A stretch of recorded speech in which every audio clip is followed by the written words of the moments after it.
Hello and welcome to another episode of the Chrissie Mayr podcast. We are on iTunes, YouTube, Spotify, and SoundCloud. And if you're listening to us on iTunes, go ahead and leave a 5-star review, won't you please? Quick shout out to a couple of our sponsors for this episode.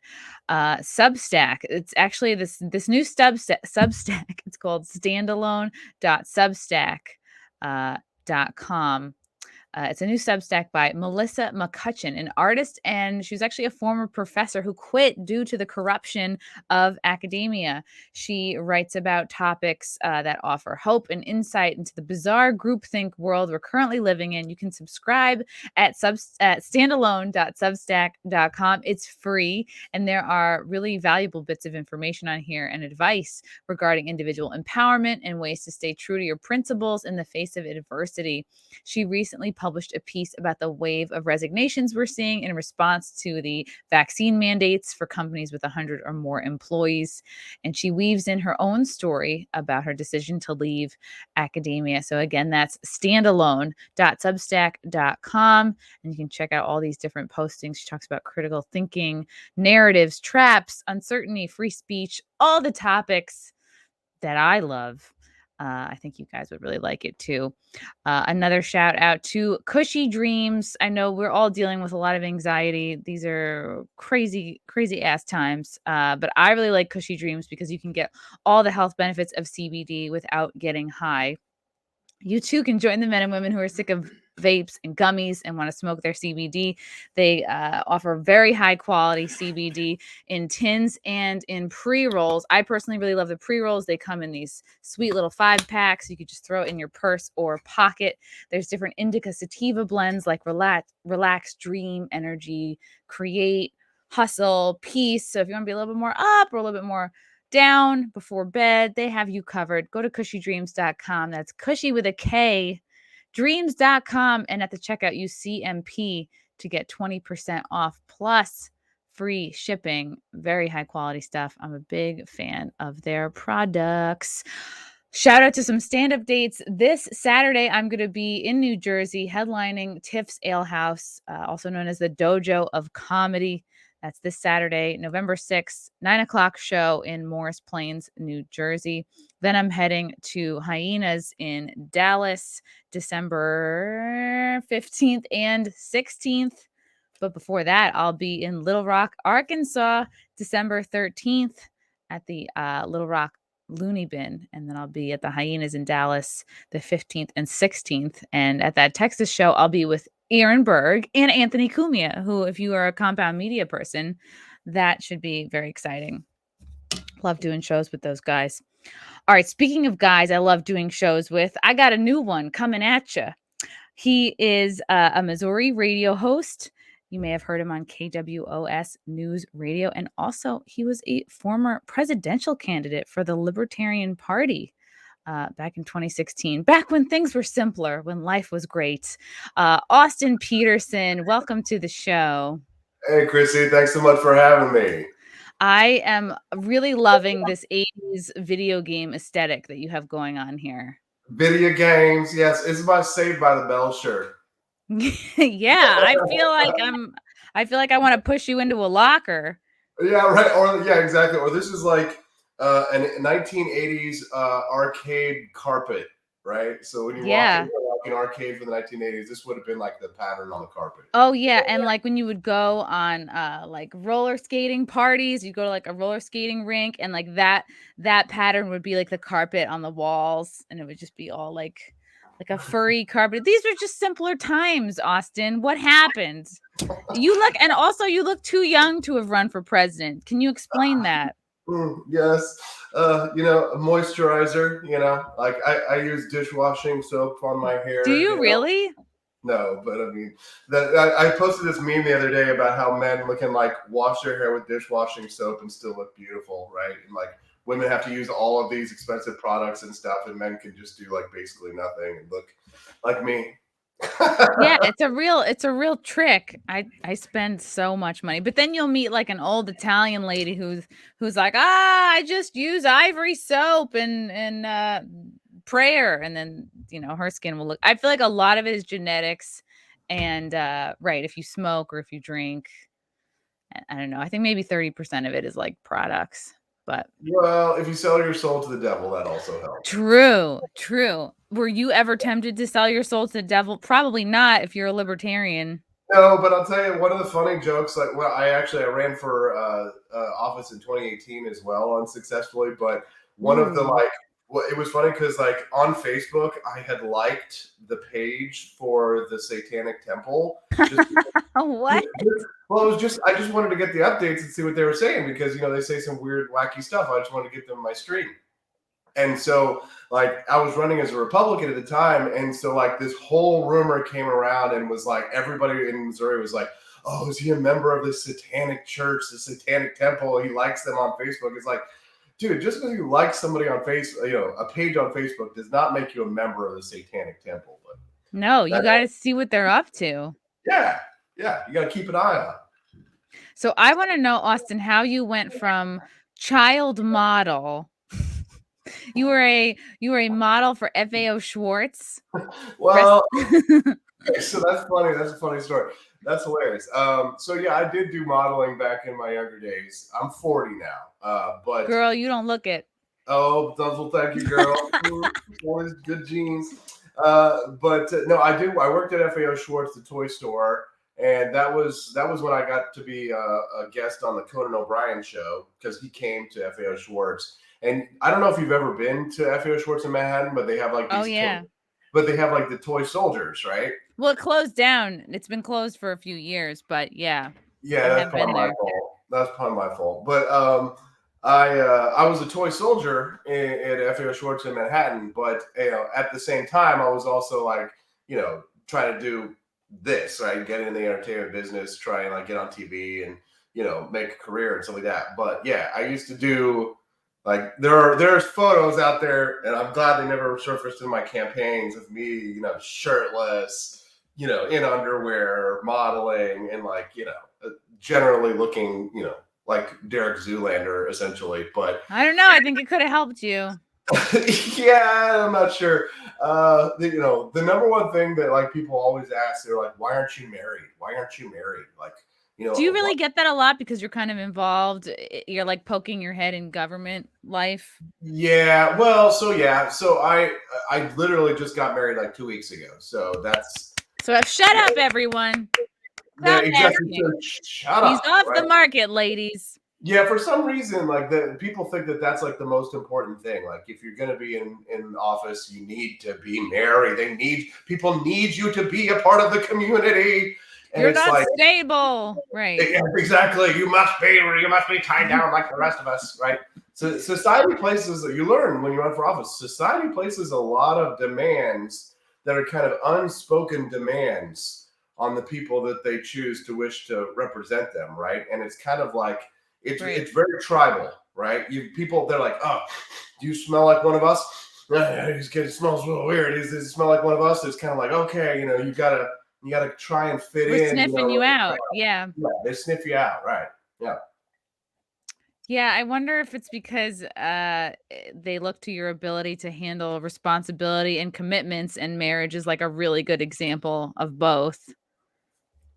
Yeah, I think so. That's definitely it. People, they want to see that like how to commit to a relationship and things like that. And they think that if you go to Washington D.C. and you're a bachelor, then you're going to go and you're going to screw around and not do your job. And I can understand people thinking about that, but I really feel like when it comes to politics, one of the biggest challenges that we have, especially if you're on the right, is that we're these individualists, right? But we still have these kind of like, tribal demands that we place on one another. And I do think it kind of limits our capabilities when it comes to legislating or having, effective representation, because if you're always, sending the same people who have the same traits, then you complain about the same old, well, it's because you're always electing the people who have the same traits, right?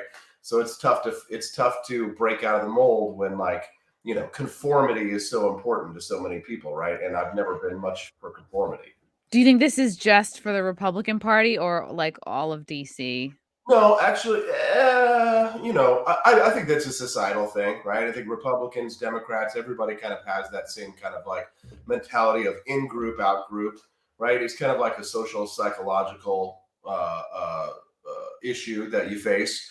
We saw it in high school, you saw it in middle school, right? You got the in crowd, you got the out crowd, and the in crowd has to behave like this, and anybody who's on the out crowd has to be treated like this. And it's just kind of like a big social psychological problem. People who stand out and people who think for themselves, typically get castigated or cast out. It's like, there's this old Ralph Waldo Emerson quote where he talks about, I think his essay was Self-Reliance. I don't know if you've ever read Emerson, but he talks about, being misunderstood. And, the people who are being misunderstood in society, people like Pythagoras or, Jesus or Copernicus. All these great minds were so misunderstood in their time because they stood out and they stood up against, the tribal views of their time. They stood against culture and they had a new way of looking at things. And typically we kind of don't appreciate those people until they're gone. Well, don't die yet. We still need you. It's interesting. Like, what would a loosening of these obligations or like qualifications look like? I mean, like on one hand, we have Dr. Rachel Levine, who is as diverse and breaking of the mold, I guess, as you can get. But I guess you're referring to like a little bit more like, yeah, it's okay if our representatives like aren't married, if we kind of ease up on that sort of obligation. Well, it's not to say that there aren't some people like that who do kind of get past the goalpost. Do you know Kristen Sinema? That's the senator. Sounds familiar, yeah. Okay, so I just retweeted her on my Twitter account. You should check her out at AP for Liberty, and she's wearing this dazzling, sparkly dress. She's a senator, U.S. senator, mind you. Yeah, there you go. Pull it up. Scroll up. Check it out. Whoa. She looks good. She looks like she's ready for New Year's Eve. Dude, I know. Look, click at that, but blow that up bigger, right? So yes, she's ready for the weekend. Yes. She wore this on a Tuesday. She's a U.S. senator. Exactly. We're in yes, this on girl. Exactly. So, I mean, like, that kind of willingness to stand out. That's rare. She seems DTF, to be honest. Honestly, would. But married. So, but, like that kind of, that to me, that's courage. That's brave. This is courage. Yeah. Yeah. And I love it. I want to see more of that just because, I've got a little bit of an anarchist streak, like for me. Oh yeah, check out that post too. Oh yeah, that's innocuous. All right, so the boomer posting. Yeah, the boomer post. All right, so right there, that's Fox News, right? So apparently there was some kind of like shooting threat, right? And so tourists were on the run. And this was a comment I found posted underneath this. This is like an hour ago.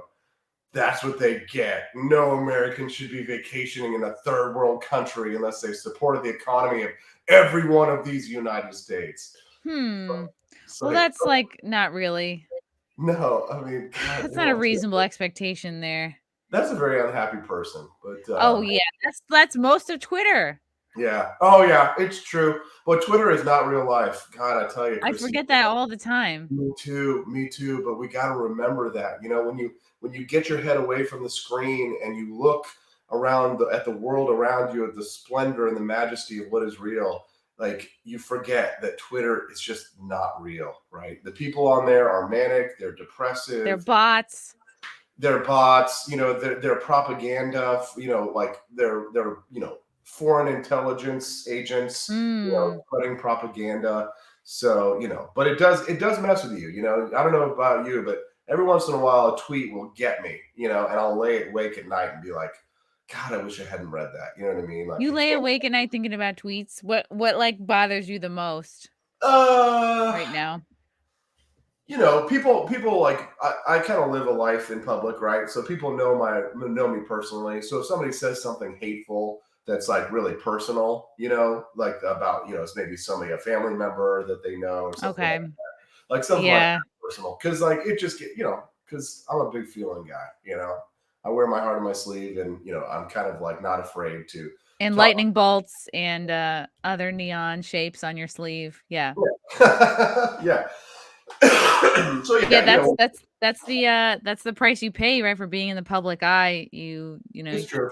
people shouldn't be coming for your family or your relatives, but They you will. know. That's the first, and that's the thing is that like people who are hateful, that's the first thing that they go for. You know what I mean? I'd like that of just all things to drink out of. You're drinking out of like an Oktoberfest, like what, 40-ounce beer stein.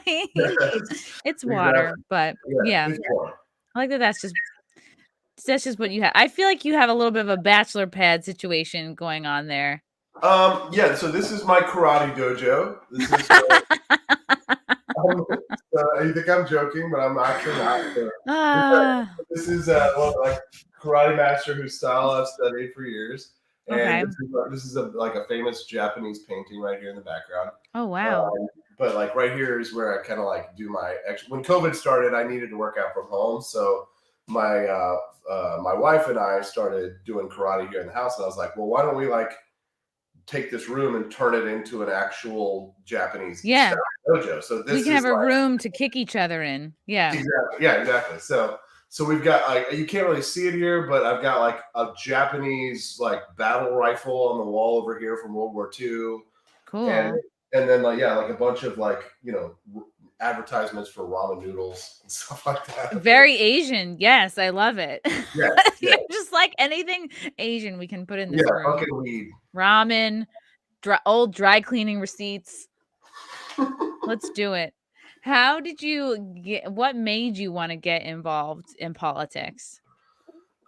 So I was inspired by Congressman Ron Paul's presidential campaigns, and you know, I kind of always considered myself somebody who believed in freedom in a broad sense, but I didn't. You know, when you believe in freedom in a broad sense, you look at things like, you know, the flag or the national anthem, and you know, these kind of broad concepts of patriotism. But I had never really sort of narrowed down my beliefs to like a philosophy until Congressman Ron Paul in 2007, you know, started his presidential campaign, and then I realized, oh my God, there's an actual legitimate political philosophy for what I believe. I need to learn more about this. So I was living in New York City at the time, and Oh, cool. What part? yes, yeah, I lived in Astoria, and Oh, I used to live in Astoria. yes, it's kind of like a rite of passage for anybody in the entertainment business. Yeah, Astoria is also known as the Upper West Side of Queens. Yes, Fancy. I miss the Greek food like crazy. You would not Me believe. too. Yeah, I've been unable to find a Greek salad that rivals the spot that was like right on the corner by the subway. It was like near the Broadway you're subway stop. Steinway or Broad? Okay, Broadway. Okay, yeah. Yeah. I lived off Steinway. Yeah. But so in 2007, I'm living in New York and I'm working at FAO Schwartz, and I'm doing like, you know, the occasional one-off, you know, acting or modeling job or whatever. And Congressman Ron Paul runs for president, and so you know, me and a bunch of guys started up this meetup group. Well, we called it like kind of like tea. We held these tea parties, and these tea parties would just have thousands of people showing up. And so we turned this like 12-person group in Manhattan into a 1,200 person strong, you know, organization, and raised millions of dollars for Ron Paul. And Oh, so wow. yeah, so when you raise that kind of money, you get a lot of attention for things like that. So the Libertarian Party at the time was hiring for a volunteer coordinator.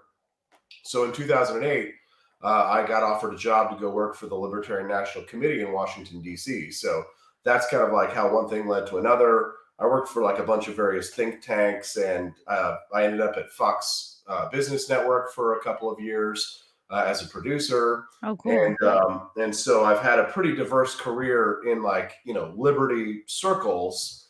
And it, you know, it was when in 2015, when it was Hillary versus Trump, I was like, okay, I'll just barely be constitutionally old enough to run. And I feel like, you know, Rand Paul at the time was like not polling so well. I was supporting him, but I thought at that time that all I have to do is just be a normal person, you know, talk about the Constitution, talk about limited government, talk about freedom, and not, you know, just not be crazy. And people will be attracted to that because, you know, people didn't like Hillary because they thought she was psycho and Trump was nuts. And so, you know, I kind of made a name for myself just by being a sort of, I won't say moderate libertarian, but just like being a reasonable libertarian at the time. Yeah, you definitely have like the hair to run for office. Yeah, it's what do we call it? What's the hair dye? Like they call it? journalist chic. Just for men. Oh yeah. Yeah, but that was all. To be honest, I didn't become president of the United States at 35 years old, so big surprise. But I feel like I made a positive impact and inspired a lot of young people, and that's really like the best you can expect with like third party campaigns, is to inspire a new generation of people to come in and get involved in politics, and to fight for limited government, and to fight for individualism, and the concepts that I really deeply believe in. I'm involved in politics because I believe in something, not because I'm trying to get something or just build a career, but because I'm deeply passionate about these ideas and I want to share them with other people.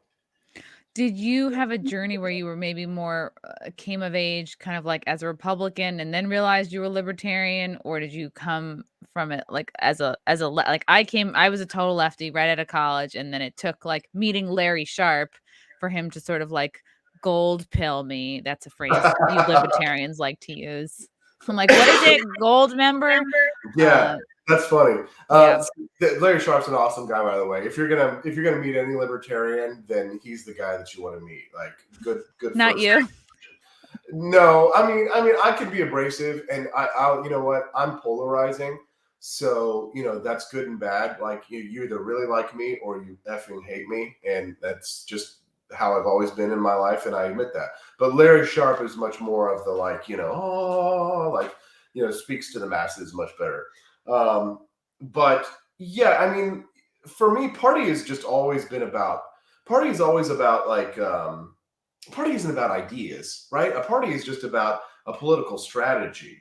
But to me, libertarianism is about ideas, right? Republicanism is a party. Or I mean, when you're without getting too much in the weeds, Chrissy, like, what does republicanism even really mean, right? Conservatism is a philosophy, Right. but there's a lot of different forms of conservatism. And as I learned more and more about libertarian philosophy, I realized there's actually multiple different forms of libertarianism as well.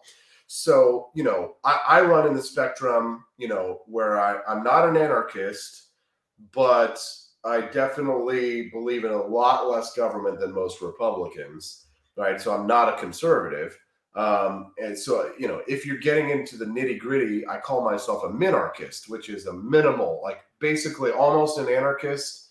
But I'm picturing like a small anarchist, like a tiny anarchist. Right. Yeah. But like, there was a philosopher in the 1970s who wrote about the philosophy of minarchism. And essentially, if you type in night watchman state on Wikipedia, then you'll pull up a whole like list of explanations of what a minarchist truly is, right? So essentially, cops, courts, nukes, and that's pretty much it, right? That's all government should really be responsible for. But everything else in society, there you go, the night watchman state. Or minarchy, whose proponents are known as minarchists, how Right. cute, Yeah. is a model of a state that is limited and minimal, whose functions depend on the libertarian theory. Right libertarians support it only as an enforcer of the non-aggression principle by providing citizens with military, police, courts, which protects them from aggression, theft, breach of contract, fraud, and enforcing property laws. So there it is. So essentially, So this is the last stop before like full anarchism, I guess. This is the last stop before full-blown anarchy. And to me, I think it's a beautiful idea, right? It's kind of an ideal. And there are certain people are like, oh, well, when have things like this ever existed? Well, there have been forms of this throughout history. The most recent, in American history would have been right after the end of slavery, the 1880s in the United States. And it's no coincidence, by the way, Chrissy, that leftists and liberals smear the 1880s in the United States American history by calling it the age of robber barons. But some people like to refer to that era as the Gilded Age.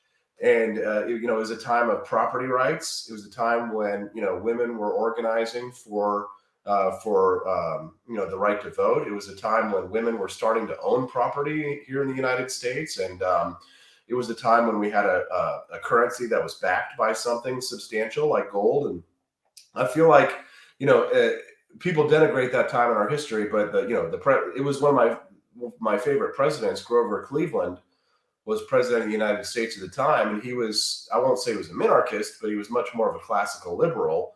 And then, during that time, that was when we really saw the industrial era and the rise of industrial capitalism here in the United States. And I think it was one of the best, sort of experiments in minarchism that the world has ever seen. And there have been a few other experiments as well in other countries and throughout history in different times. But for me, I think this is one of the most fascinating and least studied eras, and most maligned by critics in American history. The 1880s, the Gilded Age, fascinating period of our history, and probably the closest to the ideal that you could get. Did it have problems? Yes. Were blacks still treated as second-class citizens? Absolutely. Did improvements need to be made to the American system? Completely. But utopia literally defined means no place. There is no perfect society. We don't live in one now, and we never will. But things can always be better. But sometimes we look at these examples from the past, Chrissy, and we're like, hey, maybe we can learn something from that. Oh yeah, I think any time before TikTok was a great time. How far is our current society from? Like, what would where we are currently at right now a move towards minarchism, or like, is that even possible right now? A lot of people criticize libertarians as like not being realistic, not dealing with what is in front of them. Too pie in the sky expectations, right? So That could I be don't know. I true. guess what would you sort of, how would we get there? Is I that would, even I agree. I possible? agree with you. Yeah, libertarians have their own problems, but libertarianism, the philosophy, I think, is correct, right? You can't judge. It's like judging, Christianity for the Christians, right? So it's like saying, was Christ's, love a beautiful expression of humanity, of perfection? I think yes, it was, but are his followers all that great? No, they're really not. So it's kind of that same concept there. But in terms of being an idealist, you got to be an idealist, Chrissy. I mean, like, think about it for yourself personally, individually, right? You're competing in one of the most difficult careers in the world. You're trying to be a comedian in New York City, and at one of the it's one of the most competitive careers in the world, right? You've got to be an idealist, right? Don't you? I mean, you want to be like Joe Rogan with that $50 million Spotify contract one day, But keep my right? hair, yeah, Right. ideally. Hmm. Exactly, right. So you have to have those dreams, right? And you have to visualize what you're working toward. What is that ideal, right? And yeah, you got to have practical steps to get there. If all day you just sit around and dream about it, then and don't take steps towards it, then yeah, it's not really all that practical.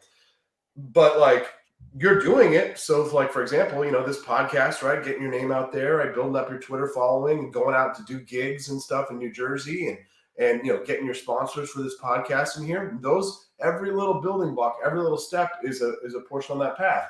And libertarians do take practical steps. It just depends on which libertarians you're looking at. If you're only focusing on the ones who are out there just talking shit on Twitter, then yeah, you're going to have a negative impression of libertarians. But the ones that I like to follow are the ones who are out there, arguing in front of the Supreme Court for our gun rights. Heller versus DC and Chicago versus McDonald, and there's these institutions like the Institute for Justice, and oftentimes, like, the yeoman's work that's being done to fight for liberty isn't sexy, right? What's sexy is people who post mean tweets, right? You're looking at those and you're thinking, aha, that's really funny, but it's Like, not that really looks easy. Yeah. Yeah, that looks easy, but it's not. Maybe it's not really actually, advancing the cause of liberty. But quite frequently, the work that's being done to actually advance our liberty is not that exciting. It's not super interesting. It's actually kind of boring. But quite frequently, that's the reality. That's where it's really getting done. So yeah, a lot of libertarians can absolutely be pie in the sky. A lot of them are doing absolutely nothing to advance the cause. But there are a few, heroes out there. It's just that if I told you their names, if I listed off their names right now, you'd have no idea who they were. No, I'm familiar with Dave Smith. Is he a hero? Yeah, Dave Smith's a good guy, and he's certainly bringing a lot of people over there. But I would think somebody like Clark Neely, right, is somebody who is, libertarian lawyer who's out there, who's actually, you know, going into courts, right, and going out there and fighting, you know, legal cases and writing amicus briefs, and you know, maybe, you know, I think people who are libertarians who are in the media, as one, you know, I can't denigrate us too much, but like for the ones who, you know, I gotta have give mad props to those who are actually, you know, in the legislatures, you know, in the courts, you know, fighting those court battles, you know, trying to, you know, get maybe people like Kyle Rittenhouse out of jail. Right, those are the people who are doing the Yeah, real. it's so insanely how I can't believe it's even brought to court. It's just so obvious that it's self-defense. It's like it's obviously just a very personal witch hunt on him. Well, he's white, so that That always will hurt you. Yeah, he's committed the original sin of being born a white male. So, and if he true. had used an AR-15, and if it had been a shotgun, or if it had been like a deer rifle or something like that, you know, it probably wouldn't have gone as far as it had. But he's a white kid with an AR-15, so. So yeah, that's good. Yeah, he should have done a Molotov cocktail or like a dumpster on fire. You know, All right, that's if he'd been wearing an Antifa shirt, he would have been fine. yeah. Yeah, definitely. What were your thoughts on Jo Jorgensen? How do you feel like she could have done had a better run? I mean, I don't really have anything negative to say about Jo Jorgensen. I think she's a perfectly nice person, but she's the you know, the right candidate for the wrong time, right? So essentially, you know, when the COVID-19 lockdowns were happening, and when you know, when the riots were occurring, like that was such a huge opportunity to be out front and center fighting for liberty in a way like a warrior, like a beast. Yeah. And she was just a Yeah. little bit, you know, She was mild. quiet. Yeah, a little bit mild. And here's the thing: in a year when all of the tensions weren't at a fever pitch, and we weren't in the middle of a pandemic and all that, you know, that approach might have been more successful. You know, maybe it would have been more successful in 2016, for example, when, like, again, it was just Trump and Hillary and they were crazy, and she would have been like the voice of reason or whatever. You know, certainly I think better than Gary Johnson. But, you know, it just, you know, like I say, right candidate at the wrong time. You know, we in 20, you know, what was it, 2020? Yeah. So that was the Seems time. like ages ago. I know it does. So much has happened in the last year. Yeah. Seems But like 5 years ago. God, it does. Absolutely. Yeah. So you know, again, I got nothing bad to say about her. I just feel like at this moment, a third party is not what the country needs right now. A lot of people who are like rebels and love to, like, you know, talk smack about the two parties will say, oh, well, America really needs more third parties. Actually, I don't really think that that's what people really need right now. It's not that you need, you know, because people are choosing these candidates, right? If you wanted to go and vote in a primary for a candidate and get involved in politics, you can go, you know, vote. They're not choosing the people that libertarians want them to choose. It's not that they don't have a choice. They do have a choice. They can go and vote in a primary. They can vote. Libertarian candidates are on the ballot. They're just not voting for them, right? So something's up, right? It's kind of like it's like that old marketing phrase. I was reading about it earlier. It's like, you know, when like dog food manufacturers will create all of this marketing for their dog food, and then when the dogs don't eat it, they'll blame the dog. Oh, Right? yeah. It's like, you know, maybe you need to make better dog food. You know what I mean? Or maybe it's actually your fault because you need to make better dog food. But, you know, Yeah. you can't, you know, the parties operate, and it doesn't matter which party it is, Republican, Democrat, the parties operate kind of like big corporations, in the sense that if you try and tell the bosses of a big corporation that they need to redo their structure and change what's going on because it's not They don't working, want to hear what you have to say. they don't want to hear that shit. They want to keep it exactly the way it is. Because I tried to shake things up in the Libertarian Party in 2016. I tried to say, hey, yo, we got to change what we're doing here, or we're not going to win. If we do the same old shit, people are not going to buy it. And you know what? They didn't buy it, but they didn't want to be told. The Libertarian Party did not want to be told by some young 35-year-old punk kid, you know, that we got to change shit up and we got to shake things up. They don't want to hear that. They wanted to be like, no, we want to keep things exactly the same so that the donations will continue to go into my pockets and I can, you know, siphon off that sweet, sweet cash. So That sweet, sweet cash. It is still very encouraging when you see a smaller candidate win in any sense. So we have like this truck driver, Edward Durr, who just won GOP New Jersey State Senator. He beat Steve Sweeney, who held the position for 11 years. And this guy is kind of famous right now because he spent 150, he raised a few thousand more, but only spent $153 on his campaign. And I think he just went around and like made copies and like went to Dunkin' Donuts, and like that's how he got his name out there. So stories like this always make me kind of happy. Well, here's the thing. So at first glance, you got to think to yourself, why would this happen? Well, the reason why this has happened is because that Democrat was so bad. And that's the thing. I was talking to somebody on my show earlier today. I was like, well, why do you think that the Republicans won the gubernatorial race in Virginia? He's like, honestly, I don't think that it was everybody just really loved this Glenn Youngkin guy. I don't think people even really knew who he was. He goes, I just think that the Democrats were running the most vile campaigns of we hate parents and we will tell you what we're going to teach your kids and you will have no say in it and you will shut up about it, you racists.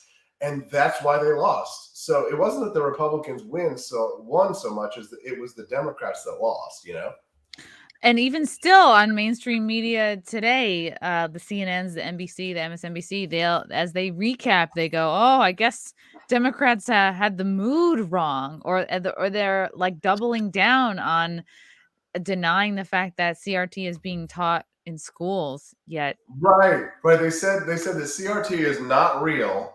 I was watching this on MSNBC. It doesn't CRT exist. is not real, but you're a racist if you oppose it.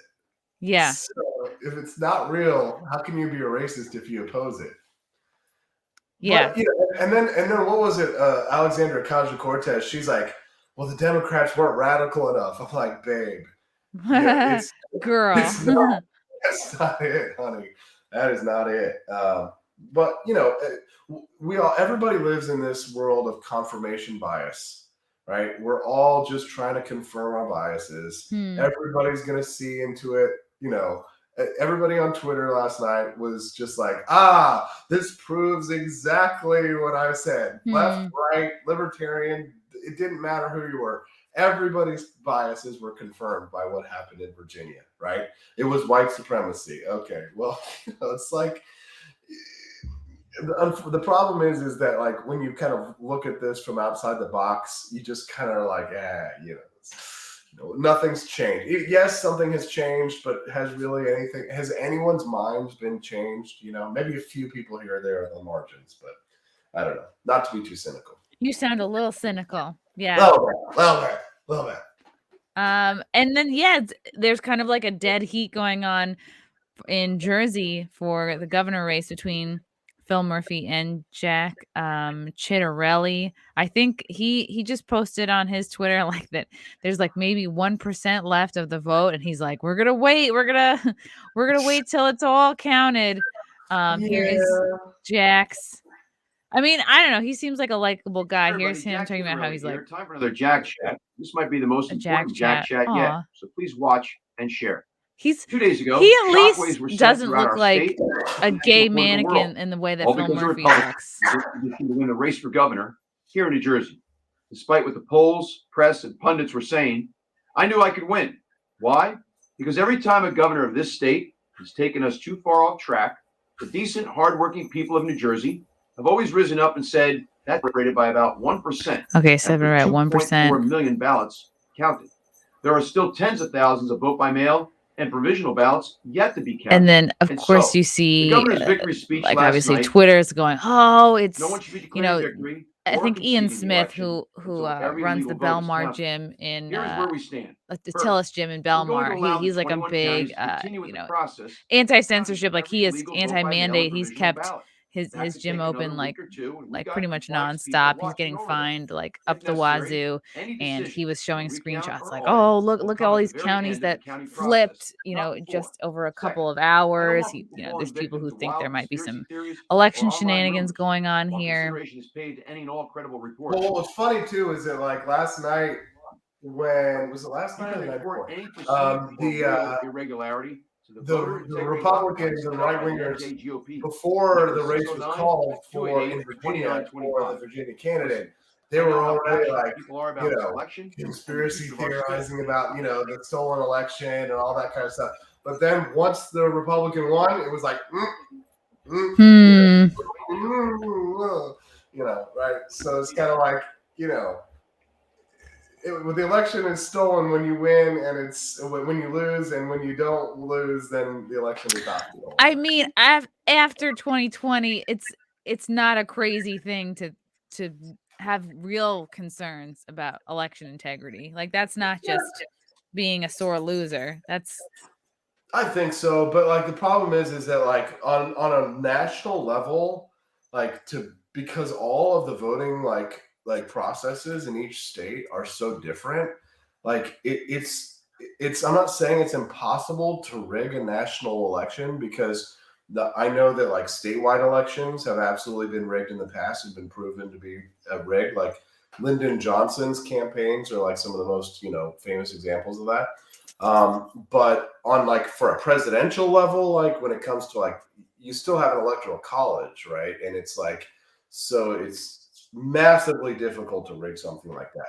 But I mean, here's the thing, like, I work in, conservative, radio, and like, if you don't toe the line on things like that like the base really wants you to, to tell them, then it's dangerous, man. It's dangerous to take a different opinion on some of these things, right? So like when people come on my show and say things like they don't think the election was rigged, I mean, that they catch a lot of hell for that. It's dangerous to speak up, when everybody, because the fact is that people don't like, people want to hear their opinions read back to them in their voice.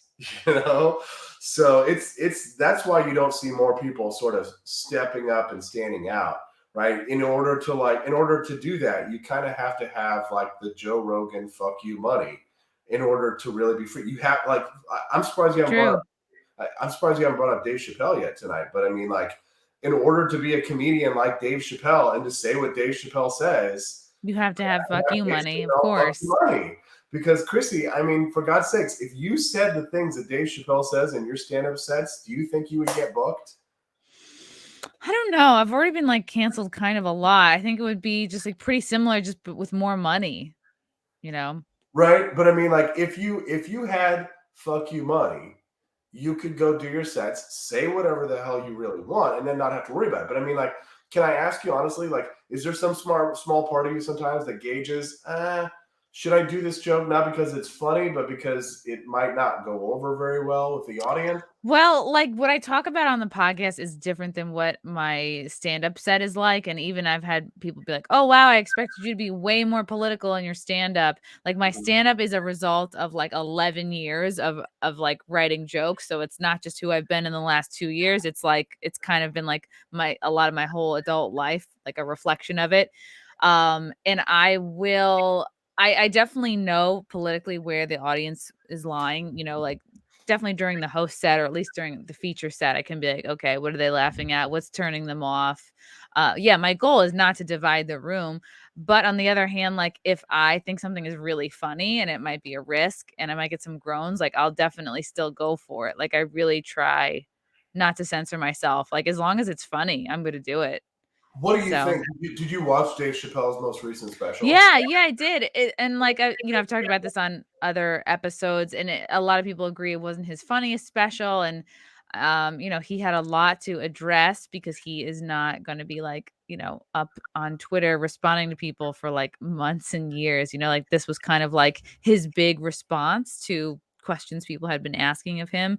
And yeah, not like he's saying a lot of groundbreaking things, women have babies. Like he's not saying anything that's crazy. Like but he's also saying the things a lot of us are thinking, and we need somebody to say right now.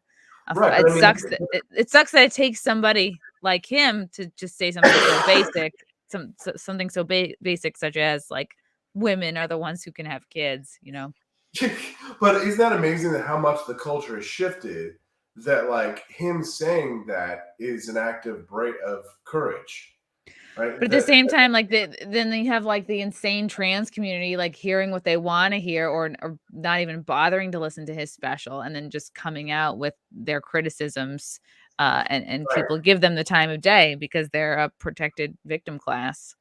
Right. So like, I wonder, and I kind of don't know much about how like you would think about something like this, but like in terms of like free speech and cancel culture, right? Like how like the chilling effect on free speech that this cancel culture has is like, it's not the government, right, stepping in and like saying, oh, you can't say this, right? It's not like communist China, but it's almost a government in the sense that like these people like are just trying to destroy your livelihood. It's like Dave Chappelle said in that special, he says, if you destroy a man's livelihood, you might as well be killing him, right? And so it's kind of like it's a dangerous thing to be in our line of work, because you essentially you paint a target on your back every single day if you take risks. And if you don't take risks, then you don't stand out. So it's kind of like walking a tightrope, you know?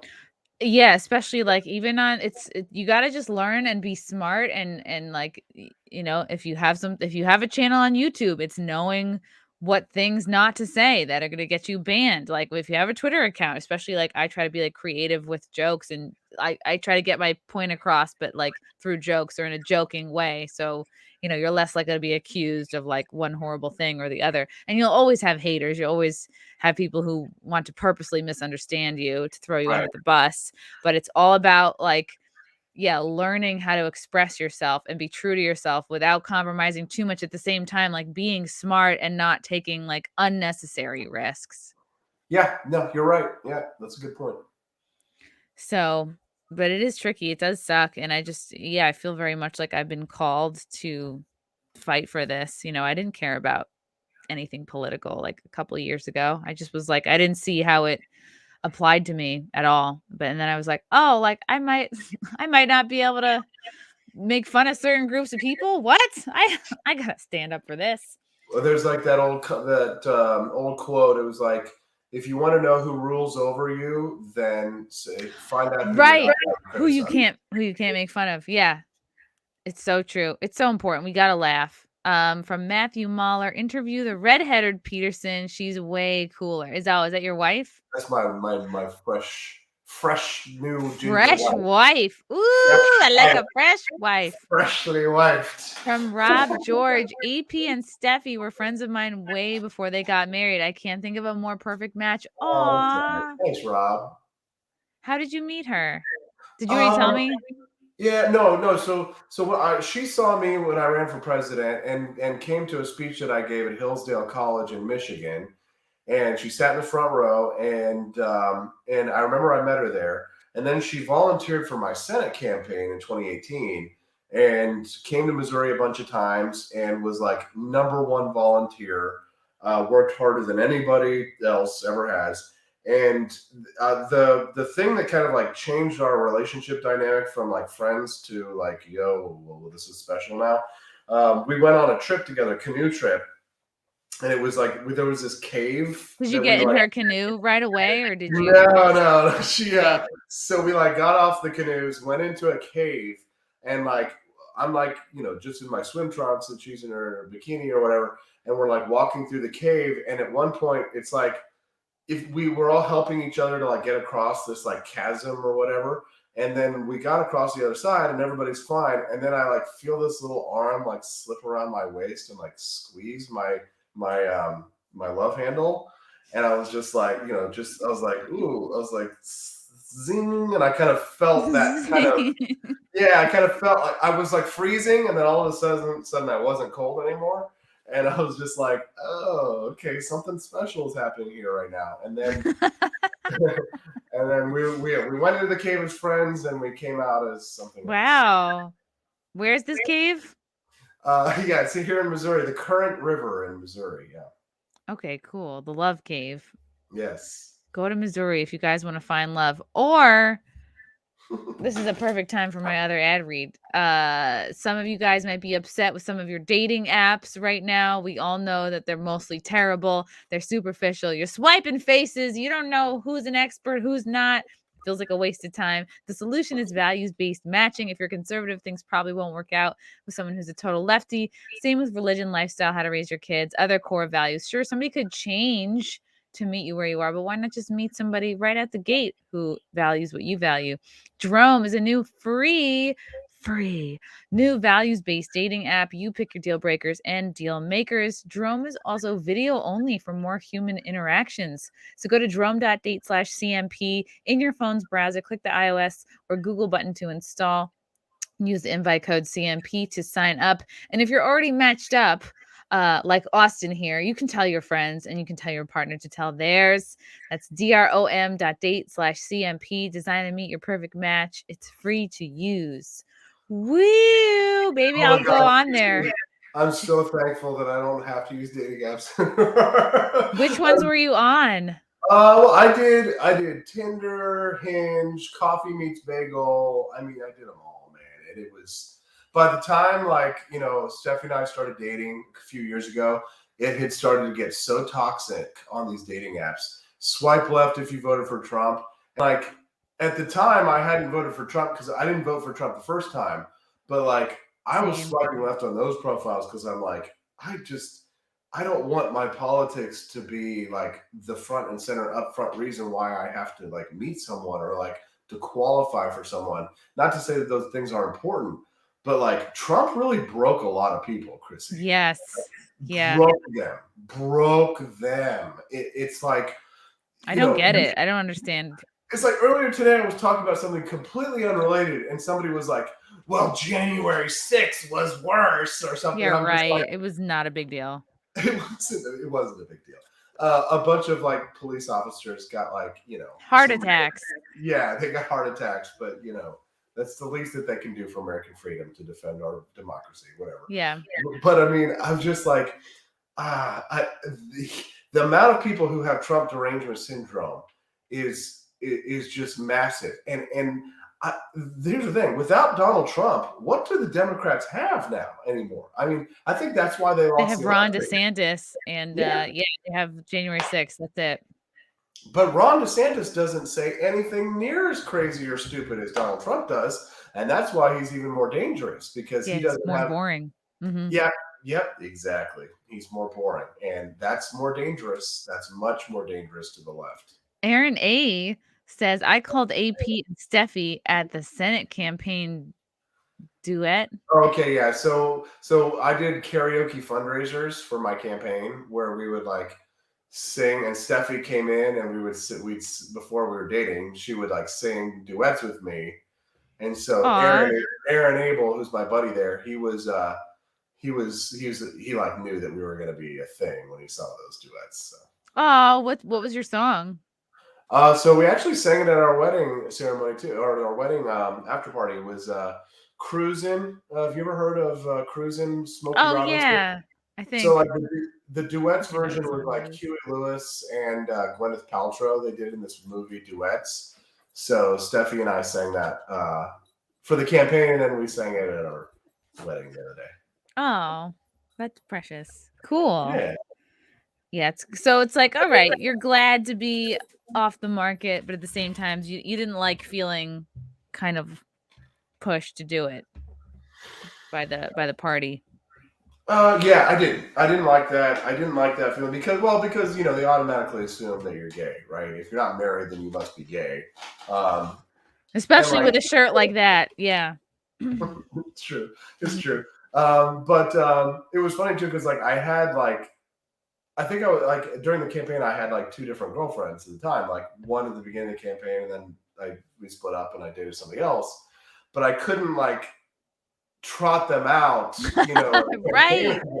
Campaign events and be like, no, look, I'm not gay. I'm dating this beautiful woman, blah, blah, blah. Just because then they would have been like, oh, look at all these women I date. I'm not gay. It's a different one every week. What are you talking about? Exactly. Yeah. So anyways, but I am happy to be settled down with Steffi in large part because Steffi's an amazing woman, of course, but also in part because the dating, I don't know if you're single or taken or anything, but I'm dating somebody. Yeah. Okay. Well, you're lucky then you got somebody, but I mean, you know, I don't know how long have you guys been dating? Not long, just like 7 years. Oh, that's how long 7 years. Okay, well then 7 years is long enough to have not been in the marketplace where it is so freaking toxic. It is a nightmare. I mean, I feel bad for young people today I do because too. ghosting and imagine I was talking about this on my show the other day. They have this new thing called golden penis syndrome where No, what is that like a libertarian thing? Is this like gold pilling? it might be. But Like you sleep with a libertarian and you're forever right, changed. you get the golden penis syndrome. That It's like the sounds good. fun. No, but it's like so on college campuses, it's like 3 women to every 1 guy. So guys know that they have all this power, and this power is that like the golden penis because they can do whatever they want and they can ghost chicks and they can just pump and dump, do whatever, and treat them horribly because they know that they're going to get another girl waiting for them. Because girls don't want to date guys that aren't at least college educated like they are, right? Girls want to date up. And so if you have fewer and fewer men that are getting bachelor's degrees or going to college or going off, and women are getting not only bachelor's degrees, they're getting advanced degrees, master's degrees, and doctorates. Well, how do you date up if most men aren't going to college? Like it puts women in a situation where they may have all these advanced degrees and great careers, but they can't find a man because the pool of available men for them is much smaller and smaller and smaller. Yeah, and there's a higher percentage of women competing for a much smaller percentage of like whatever high caliber guys. That's why you gotta just just let go of what you know what I mean. Just date whoever, find somebody okay. I forget who. God, there's this guy, this black guy who gives like very real dating advice to women. I think his name is Kevin something, and he'll just like he is so real with them. He'll go, you're 40, you have 2 kids. Like you are not what men are looking for. He like basically makes them acknowledge that they're like low stock. And I guess it's like I've never had this problem, but there's women who just like overvalue themselves. They think they're hot shit. They like want the top of the top all the time. And he just like doses them with reality. It's like very entertaining to watch. Kevin Samuels, thank you, chat. Yeah. They need it. They need it so bad. Yeah, Kevin Samuels, yes. He is so hilarious. Dude, so cold when he cuts them out. He's like, these men want a 20-year-old who's hot with big tits, and it's like you have a kid, and they're like, what? They're like, I'm working on myself, and he's like, that's bullshit. Hey, Paul Wolfley, the comments are starting to get spicy. It's great. Paul says women want a guy with similar education, salary. All men go for the 22-year-old women. Yes, of course. Yes, completely. It's true. And I saw Cumia over there, by the way. She called you out over in the live stream. She says, if you're dating someone for 7 years, then you're no longer, it's not really dating anymore. What is it called? Domestic common law partnership. Marriage. Yeah. You got the common law. Are you a New Jersey resident? New York. Are you in New Jersey? No, I'm very far away from New Jersey. I lived in New Jersey for like 3 months, but that's long enough. Yeah, that was enough. But I don't know what the law is in New York, but if you live together for 7 years in a lot of states, then like you are married. What do you get? Do you get a ribbon or something? Yeah, a ribbon and 50% of his assets. They should send you like a set of glasses or pint glasses or something. Are you really entitled to money after just dating a few years? Do you guys live together? Yeah, but only for like 4 years. You might want to check because I'm pretty sure in a lot of states you like basically are legally, you're not married technically, but you have He's shaking his head no, just very rapidly back and forth. yeah, you might want to check on that because I'm pretty sure that 7 years in a lot of states is common law. Well, then maybe we're just lawless out here. Shaking his head, he's furiously going, no, not in New York, no. He's like, wrap it up, time. It's been long enough. No, I'm kidding. No, that's so true. I wish. I mean, I think I knew when I was younger that like really your youth is like your biggest commodity, but I don't know. I spent a lot of time chasing this like comedy dream, and that's it was a real gamble. Like my mom would say it to me all the time. She'd be like, "Chrissy, you're wasting your best dating years doing comedy," and she was right. Ouch. So no, Ouch.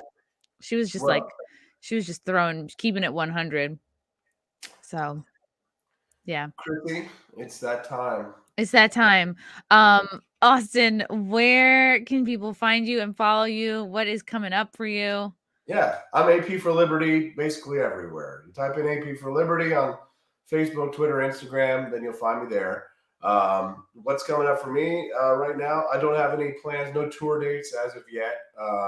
But the best way to listen to me is to tune into the KWOS Morning Show, which we do a live stream on Facebook from 6 to 9 a.m. Central, Monday through Friday.